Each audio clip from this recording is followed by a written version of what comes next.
আমি এখানে কর্মচারী। আচ্ছা আচ্ছা, যে এখানকার যে মালিক সে এখন কোথায়? সে একজন ঢাকায় আছে, একজনে আমেরিকা আছে। তারা আসলো কিছুদিন পরে, এখানে ছিল, থাকার পরে চলে গেছে, আবার আসবে না। ও আচ্ছা আচ্ছা, তাহলে এখানে সবকিছু দেখভাল কি আপনি করছেন? হ্যাঁ, আমার ম- পরে মাছ বা ছাগলের খামার বা এই মাছের যে প্রজেক্ট, এটা সবই আপনি দেখছেন? আমি খালি মাছ। আপনারা যে হ্যাসারিটি দেখতে পাচ্ছেন, ওখানে মাছের রেণু উৎপাদন করা হয়। আমরা পরে নিয়ে যাব। আমরা চাচের সাথে একটু আসলে বিস্তারিত কথা বলি। অনেক বড় এরিয়া, পাশেই মহাসড়ক রয়েছে। তো আমরা এই খামারে এসে দেখতে পেলাম এখানে একটা শেড রয়েছে। চাচা, দর্শক আপনারা এখন যে লার্ভাটা দেখছেন, এটা হচ্ছে ব্ল্যাক সোলজার জাতের লার্ভা। আমাদের দেখে থাকি সেই ধরনের মাছি থেকেই এগুলো সাধারণত একটু বড় হয় এবং আকৃতিতে মোটামুটি 1 ইঞ্চির কাছাকাছি এই মাছিগুলো আমাদের দেশি মাছি না। চাচা, এগুলো কোন দেশের মাছি? বাইরে, তবে এখন দেশে উৎপাদন হচ্ছে। না, এখন তো দেশে উৎপাদন হচ্ছে, কিন্তু অরিজিনাল কোথাকার? হচ্ছে গিয়ে আমেরিকা। এই মাছিগুলো মূলত উত্তর আমেরিকা অঞ্চলের মাছি। তো এগুলো এখন দেশে চাষ হচ্ছে লার্ভার জন্য। তো আমরা চাচার সাথে কথা বলবো কিভাবে শুরু করছিল, কোথা থেকে শুরু করছিল। আচ্ছা, হাঁস মুরগি যে খাবার দেন, এটা কি বাইরে বিক্রি করেন নাকি নিজেদের খাবার? নিজেরা এখন পালিয়েছে, বাইরে বিক্রি করার পরিস্থিতি এখন আসেনি, আচ্ছা তবে আচ্ছা আসবে।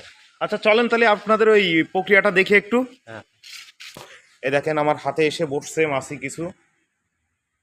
আমার সারা গায়ে মাছি বসছে।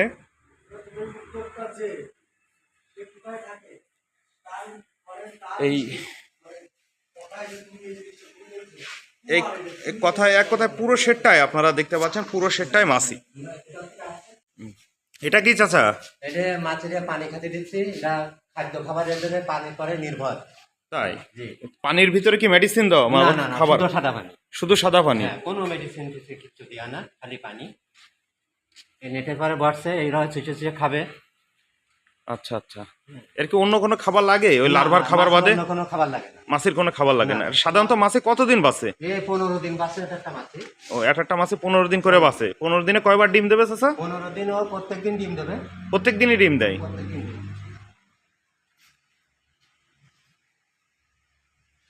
এটা হচ্ছে মাছি পানি খাওয়ার জন্য? হ্যাঁ, এটা মাছের পানি খাওয়া। মানে পানি খাবে আপনার, ওই পানি যে টাওয়াল ভিজে উপরে যে পানিটা চুষে চুষে আসছে, এখান থেকে বসে ওরা পানি খাবে। ঠিক আছে। চাষের জন্য যে শেডটা তৈরি করা হয়েছে, অর্থাৎ নেট দিয়ে ঘেরা সম্পূর্ণ, আপনারা দেখতে পাচ্ছেন চারি সাইডে নেট দেওয়া এবং উপরেও নেট দেওয়া। আমরা শেডটার ভিতরে আছি এবং শেডের ভিতরে এইটা কি চাষা? এইটা, এই যে মাছগুলো উল্টেছে, হ্যাঁ, এই মাছগুলো কাঠের পরে বসবে। আচ্ছা বসে আচ্ছা। এখানে আপনার ডিম পারবে। ডিম পাড়ার জায়গাটা? এই যে ছিদ্র দেখা যাচ্ছে না, আচ্ছা আচ্ছা আচ্ছা, এর হ্যাঁ হ্যাঁ, ভিতরে আপনার ফাঁকে। ডিম পারবে। হ্যাঁ, হ্যাঁ, আচ্ছা আচ্ছা। এই ডিম পাড়ার পরে আমরা 3 দিন পরে এখান থেকে ডিমটা সংগ্রহ করবো। আচ্ছা, ডিম কি আছে কোনোটাই না, এখন? আজকে নতুন দেওয়া হয়েছে। ও আচ্ছা আচ্ছা, ডিমগুলো কেমন হয়? এই ডিমগুলো একদম ওই ছোট ছোট পুঁটি মাছের ডিমের মতো, একদম কুচি কুচি। আর এইটা কি চাচা? এটা হচ্ছে পিপা। পিপা? পিপা এর থেকে মাছি হচ্ছে। এই ও আচ্ছা আচ্ছা, বুঝতে পারছি এই যে বুঝতে মাছি পারছি। এর ভিতরতে বেরোচ্ছে, বেরোয় সেই মাছি উড়ে বেড়াচ্ছে এখানে মাছি। এটা হচ্ছে লার্ভার খোলস, এখান থেকে পূর্ণাঙ্গ মাছি জন্মগ্রহণ করে বেরোয়। বেরোয়। আচ্ছা আচ্ছা আচ্ছা স্টিক হয়ে গেছে এগুলো। আচ্ছা আচ্ছা, এগুলো এখন মাছি হবে? হ্যাঁ, এগুলো যা আছে প্রত্যেকটাই মাছি বেরোবে। আচ্ছা আচ্ছা আচ্ছা মাছি বেরোলে খোলস পড়ে থাকবে। এই আচ্ছা। খোলস গুলো আমরা আবার জুমদার করে রেখে দেবো, ফেলে পরবর্তীতে কাজে লাগবে। ও আচ্ছা, ঠিক আছে চাচা, এই কাজটা কতদিন হয়েছে শুরু করছেন? প্রায় বছর পূর্তি গেল। বছর পূর্তি গেল, তাই তো? এখন হয়নি। আচ্ছা আচ্ছা, আর চলমান আছে। হ্যাঁ, চলমান আছে। এই যাচ্ছে নার্ভার পিপা। এই যে আমরা ডার্কেসের মধ্যে দিয়েছি, অন্ধকারীরা ভালোবাসে, অন্ধকারের মধ্যে দিয়েছি। এর থেকে সবই পিপা আসবে। সবগুলো থেকে মাছি আসবে? হ্যাঁ, সবগুলোর থেকে মাছি আসবে। আচ্ছা আচ্ছা, তাই এখন এই লার্ভার বর্তমান বাজার দর কত করে যাচ্ছে? এখন তো দাম কমে গেছে, আগে দাম ছিল ভালো, এখন দাম কমে গেছে। এখন আমরা বিক্রি করিনি, তবে আসলে এখন দাম দাম করা যাবে। তো ছামা চাচা, আমরা তো আপনার যে খামার বা খামারের এলাকা, এটা ঘুরে দেখলাম। এটা কি আপনার নিজের খামার? জি না, আমি এখানে কর্মচারী। আচ্ছা আচ্ছা, যে এখানকার যে মালিক সে এখন কোথায়? সে একজন ঢাকায় আছে, একজনে আমেরিকা আছে। তারা আসলো কিছুদিন পরে, এখানে ছিল, থাকার পরে চলে গেছে, আবার আসবে না। ও আচ্ছা আচ্ছা, তাহলে এখানে সবকিছু দেখভাল কি আপনি করছেন? হ্যাঁ, আমার পরে মাছ বা ছাগলের খামার বা মাছের যে প্রজেক্ট, এটা সবই আপনি দেখছেন? আমি খালি মাছ বাদে এই ছাগল আর এই নার্ভা, ব্ল্যাক সোলজার, এই সারগুলোর দায়িত্ব আমার, আর মাছের আলাদা। আচ্ছা আচ্ছা, তাহলে আপনি এই ব্ল্যাক সোলজার যে মাছই আপনারা যে উৎপাদন করলেন, আমরা যেটা দেখলাম, এটা কি মার্কেটে এর যে লার্ভা, এই লার্ভার কি ক্রেতা আছে? হ্যাঁ আছে, তারা নিয়ে যায়, আমাদের এখান থেকে নিয়ে যায়, নিয়ে যায়, তারাও উৎপাদন করতেছে, হাঁস মুরগি পুষতেছে, তাদের খাতি দিচ্ছে। আচ্ছা আচ্ছা, তা আপনার এই মাছি যারা চাষ করে, তা এই ব্ল্যাক সোলজার মাছি চাষ করার পরে কতদিনের মধ্যে আপনারা লাভের মুখ দেখতে পারবে? এখন লাভের মুখ মানে কি, এইগুলো ক্রেতা বেশি হলে আমরা তাড়াতাড়ি পাবো লাভের মুখ, আর যদি নর্মাল হয়ে যায় তাহলে তো আর পাই না। ওই নিজেরা হাঁস মুরগি তুলবো, তুলে তাদেরই খাতি দেবো, দিয়ে আমরা হাঁস মুরগি পালবো, তার থেকে লাভবান হব। ও, আপনি বলতে চাচ্ছেন যে ব্ল্যাক সোলজারের ক্রেতা নেই মার্কেটে? আছে, কম আছে, কম আছে, এখন বর্তমান কম আছে। আচ্ছা, বর্তমানে কত করে যাচ্ছে আপনার প্রতি কেজি লার্ভা, বা আপনারা কি হিসাবে লার্ভা বিক্রি করে থাকেন? এই আমরা পিপা আগে বিক্রি করেছি 1000 টাকা করে। হুম, লার্ভা 300 400 এরকম, যার যার কাছে নিয়ে এরকম। আচ্ছা আচ্ছা, 1 কেজি লার্ভা উৎপাদন করতে আপনাদের কত খরচ পড়ে? ও 1 কেজি হিসেব তো বলা যাবে না, এভারেজ একটা বলতে হয়। হ্যাঁ, এভারেজটাই শুনি। হুম, ওই এক এক পন্ডে ধরেন 10 কেজি করে লার্ভা আছে। হুম। তো 2 দিন বাদে বাদে ওই যে 10 কেজি করে আলু পচা ম্যাচ করে ওকে খাতি দিতে হয় ওদের। হুম। আচ্ছা, তারপরে এ কর্মচারী আছে, তা দেখা যাচ্ছে কি যে 1 কেজি লার্ভা 2 মাস এলাকা উৎপাদন করতে গেলে 50 60 টাকা খরচ পড়ে যায়। 1 কেজি লার্ভার জন্য 50 থেকে 60 টাকা আপনার হচ্ছে উৎপাদন ব্যয় পড়ে যায়। 1 কেজি লার্ভা বিক্রি হয় কমপক্ষে 300 টাকা। হুম, সেটাই তো বলতে চাচ্ছেন? হ্যাঁ হ্যাঁ। আচ্ছা আচ্ছা, তা আপনি মাসে এখান থেকে কয় কেজি লার্ভা আপনারা উৎপাদন করে থাকেন? আমরা আগে যা করে না তো মুরগি দিয়ে খাওয়াইছি, আর একটু টুকিটাকি বেচেছি, তাছাড়া এখনো করতে পারি নাই।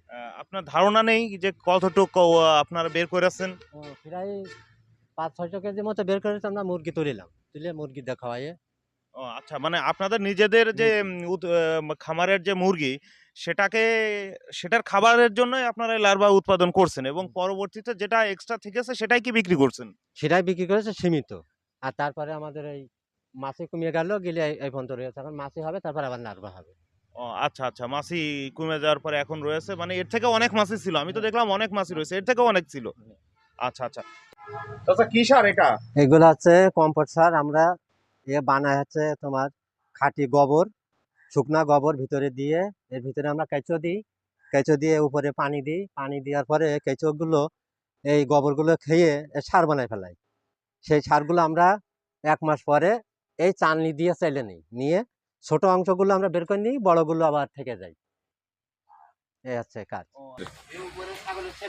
ও, ছাগল চাষ করা হবে? ছাগল কি আছে এখন? না না। নাই না? আর ওইখানে কি মাছ মাছ কি চাষ হচ্ছে? হ্যাঁ, মাছের চাষ হচ্ছে।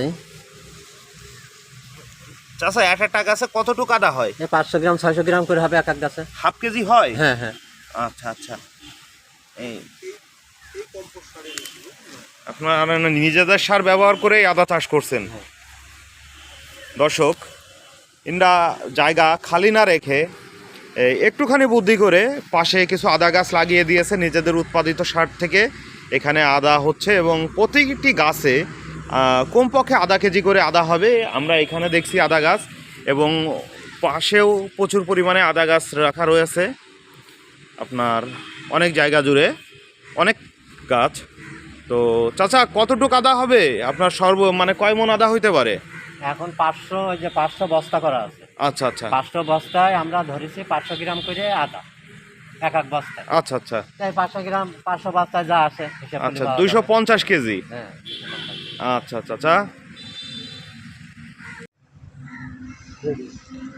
দর্শক, আমরা স্কাইগ্রো ফার্মে এসে আপনাদেরকে মাছের শেড দেখালাম। মাছের শেডটা ঠিক পিছনে, আপনারা এর আগে দেখছেন আমাদের কাছ থেকে, এবং এখানে আরো অনেক চাষাবাদ হচ্ছে। এক কথায় মিশ্র যে ফার্ম, এটা হচ্ছে একটি মিশ্র ফার্ম। এখানে আদা চাষ হচ্ছে, পাশে মাছের চাষ হচ্ছে। যেহেতু মাছের চাষটা অন্য ব্যক্তি দেখভাল করছে, যে কারণে আমরা মাছের চাষটা আপনাকে দেখাতে পারলাম না এখন। আমরা চেষ্টা করেছিলাম, তবে আমি আপনাদেরকে দেখালাম যে আপনারা ব্ল্যাক সোলজার জাতের মাছের চাষ কিভাবে করবেন, এবং সেখানে কিভাবে খাবার দিবেন, কিভাবে উৎপাদন করবেন, এবং আপনারা বিক্রয় মাছের চাষ করলে মাসে কতটুকু লাভবান হবেন, আমি আপনাদেরকে বিস্তারিত তুলে ধরার চেষ্টা করলাম। যারা নতুন উদ্যোক্তা আছেন যারা বেকার তারা ব্ল্যাক সোলজার মাছের চাষের চাষ করতে পারেন। তাতে আপনাদের মাসিক যে একটি ভালো পরিমাণে ইনকাম হবে 15 থেকে 20,000 টাকা যদি আপনারা নিয়মিত সময় দিতে পারেন, এটা হবে। তাদের সাথে কথা বলে আমরা যেটুকু বুঝতে পারলাম এবং দেখালাম যে এখানে আদা চাষ করছে। আসলে যারা তরুণ উদ্যোক্তা তারা যে কোনো কিছু করতে পারে, শুধুমাত্র করার যে মন মানসিকতা সেটা থাকলেই হবে। এবং ব্ল্যাক সোলজার জাতের মাছি চাষ করার ইচ্ছা পোষণ করেন বা মাছি চাষ করতে চান, তারা আমাদের ডেসক্রিপশন বক্সে দেওয়া নাম্বারে যোগাযোগ করতে পারবেন। এটা স্কাইগ্রো এগ্রি ফার্মের নাম্বার। তাদের সাথে যোগাযোগ করলে তারা আপনাকে সম্পূর্ণ বুঝিয়ে দিবে কিভাবে আপনি মাছি চাষ করবেন। এবং আপনারা যে নাম্বারটি দেওয়া থাকবে সেটি হচ্ছে ছামার চাচার নাম্বার দেওয়া থাকবে। আপনারা তার সাথে যোগাযোগ করে লার্ভা কিনতে পারবেন। লার্ভা কিভাবে উৎপাদন করবেন সব কিছু তিনি দেখিয়ে দেবে আপনাকে। তো তার নাম্বারটি নিচে দেওয়া থাকলে আপনারা যোগাযোগ করবেন এবং যে কোনো বিষয়ে আপনাদের কোনো কিছু মতামত জানতে ইচ্ছা করলে আপনারা নিচে আমাদের কমেন্ট বক্সে কমেন্ট করতে পারেন। আমরা আপনাদেরকে বিস্তারিত জানানোর চেষ্টা করব। তো বন্ধুরা, আপনাদের জন্য আমাদের ক্ষুদ্র প্রয়াস। আমাদের যদি আপনাদের কোনো কিছু জানার থাকে, কোনো কিছু জানানোর থাকে, অবশ্যই কমেন্টস বক্সে আমাদের জানাবেন। আপনাদের ভালো লাগা এবং আপনাদের ভালোবাসায় আমাদেরকে এগিয়ে যাওয়ার পথ দেখিয়ে দিবে। ধন্যবাদ সবাইকে।